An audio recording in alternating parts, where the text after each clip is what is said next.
Ed here with the Digital Digest, and today I wanted to share a quick unboxing and first look at the Sony Cyber-shot RX10 Mark III. Priced at $1,500 US. This is the most expensive bridge camera, at least to my knowledge, on the market. It launched yesterday, May 4th, 2016, and does represent a significant upgrade for those of you interested in a bridge-style camera with a 1-inch sensor and incredible telephoto reach. So let's talk about how we've made this transition. The original RX10, a great bridge camera. In fact, many would credit it with bringing the bridge camera back to the scene in terms of being a viable option despite its high price tag, which I believe was $1,000. Then the RX10 Mark II just improved upon it by adding 4K video, a host of other features like high speed video, or HFR, up to 1,000 frames per second for slow motion video capture. And essentially here now what we have is just an evolution of that brand. What has changed? Well, you can see right here on the side of the box, beyond the pricing I mentioned, we're still working with a 1-inch 20.1 megapixel sensor, but now we've got a 24 to 600 millimeter lens, other known as 25 times. But the aperture range on this lens is no longer fixed. We now have an f2.4 to f4 lens, which is still very good, but not the constant that we had on the RX10 or RX10 Mark II. In addition to that, really, ultimately, this is the king, as far as I'm concerned, or at least should be, of bridge-style cameras, and at $1,500, it better be. One other thing for those of you that are curious, because the RX10 did become a favorite of photojournalists for its run-and-gun video capabilities. No neutral density filter. That is something Sony did away with. Those of you hoping for a neutral density filter version of this camera, or maybe an RX10 Mark III that doesn't sport the larger lens, the longer telephoto reach, I wouldn't bet on it. In all ways, the fact that this is called the RX10 Mark III pretty much tells you this is the third generation, and this is what Sony believes customers want. So paperwork aside, let's get this thing out of the box.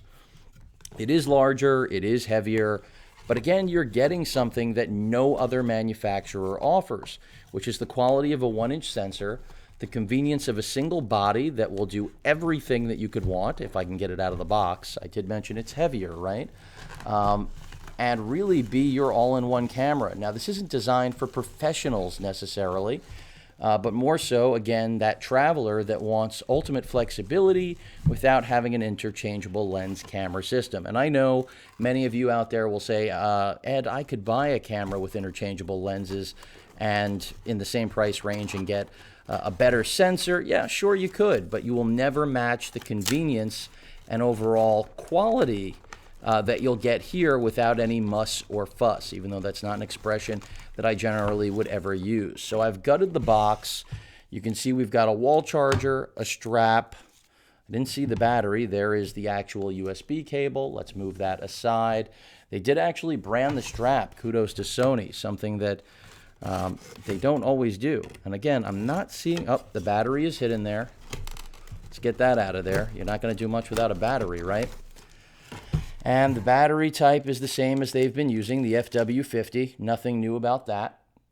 And that's good news for those of you that own previous generations of this camera, or maybe an A7 series camera, A7R, A7R Mark II, A7S, A7S Mark II, because that means you already have cameras out the wazoo, batteries out the wazoo.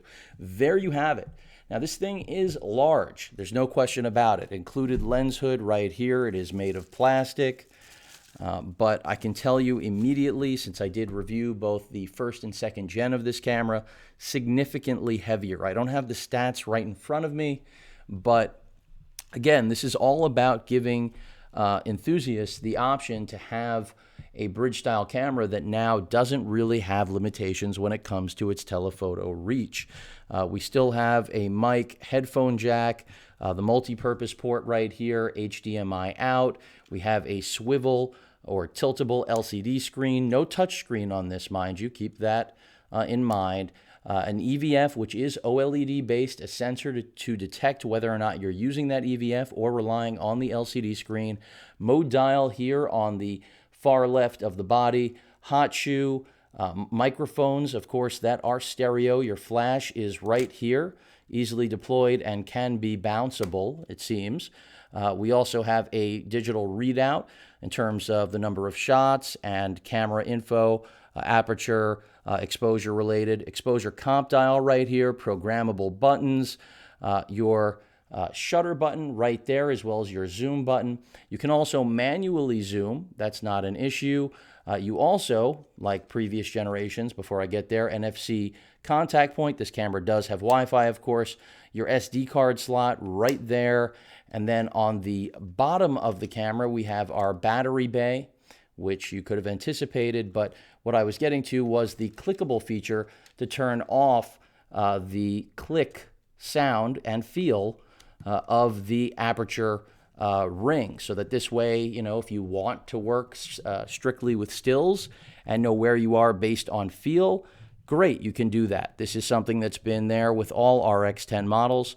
And of course, if you want to switch it off and stick to shooting video where you don't want your change in aperture to actually make any noise, you have that capability. So a solid, well-made camera. It is weather sealed to my knowledge.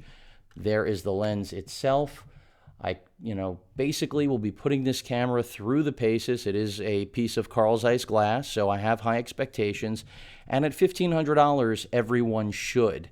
Again, the only thing that's really missing is that constant aperture that the previous gen had, and of course that neutral density filter. But I think many of you have been waiting for a 1-inch bridge style camera like this with really, I'm going to say again, very little in the way of not giving you flexibility on the telephoto range. In fact, when the RX10 was originally introduced, my biggest critique of that camera was the fact that I wished it had more reach than 200 millimeters. And well, here, now you have it. So there it is, the RX10 Mark III, $1,500 US, just starting to hit stores now. Any questions or comments, please feel free to post them. Of course, as usual, hit that like button and feel free to subscribe. Later.